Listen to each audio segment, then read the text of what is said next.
Hey everyone, this is Coach Graber. This video is over changing your inner voice. A lot of us have a negative voice when we talk to ourselves inside of our heads. So we beat ourselves up for mistakes that we made and things we don't like about ourselves. Learning to shape our inner voices to be more positive is really essential for building our self-esteem and our confidence and helping us manage our emotions. Your inner voice are the thoughts that you think about yourself through the day. Some of these thoughts are positive, but those of us who struggle with self-esteem, we struggle with negative thoughts about ourselves. They're repeated over and over again in our heads. These thoughts are responsible for our decision-making that's not beneficial for our long-term success. For example, if your inner voice is always telling yourself, I will never be good enough, you're a lot more likely to give up on a task that is important for your goals for the future.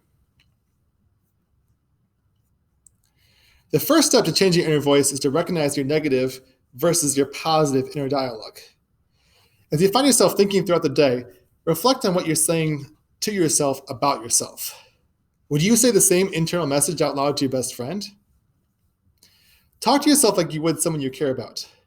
Think about how to be kind to yourself and forgive yourself, just as you would someone else you deeply care about. Research has demonstrated that often our emotions are based off of the way we think about ourselves. And if we change the way that we think about ourselves, we can change the way we feel and our responses to situations that feel negative. Many of the negative thoughts that we have about ourselves are not based on reality, but instead are based on our worst case scenario, that thinking that's designed to keep us alive from our amygdala. If you learn to recognize these errors of thought and identify them, you can change your thinking, and then your emotional responses will change with time. When you find yourself thinking something that's based off an error of thought, your first step is to recognize the error in your thinking, and then reframe that thought with a more positive and accurate statement.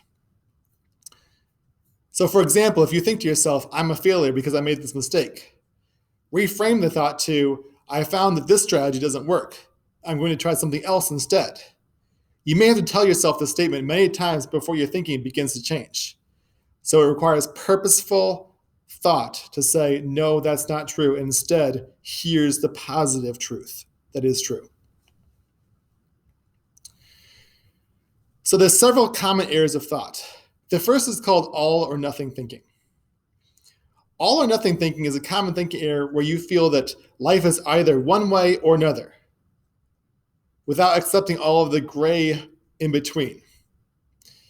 So an example could be thinking that you're a terrible person after you make a bad choice.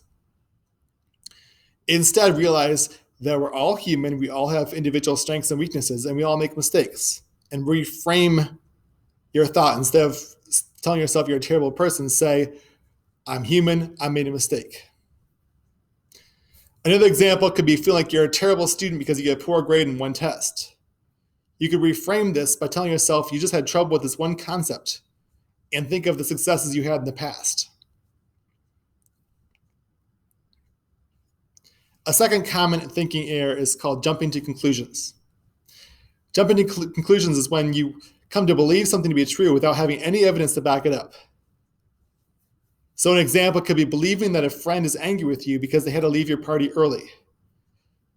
Instead, you could reframe this thought to acknowledge they could have been feeling sick or need to leave early for any number of reasons. But just because an event happened does not mean that your conclusions are accurate. A third thinking error is called catastrophizing. Catastrophizing is a thinking error where you make a big deal out of a small event. So an example for this could be believing that your boyfriend or girlfriend doesn't care about you because they don't return your text after an hour. You can reframe this thought by remembering past expressions of affection and telling yourself that not responding to a text does not mean they don't care, making something big out of a very small event. And a fourth thinking error is called overgeneralization. This is where you classify yourself in a specific way based off of a few events.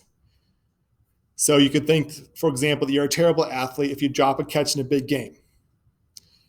Remember that everyone makes mistakes, and one mistake does not define your ability as an athlete. Don't overgeneralize just because of a mistake or an error you make.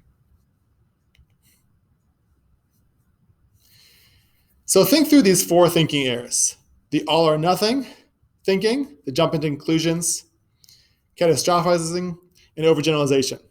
Think about ways that in your life that you might be jumping into these errors of thought when you're classifying yourself in a certain way, or jumping to conclusions, or putting yourself in a box that's not true. It's based off of incorrect assumptions.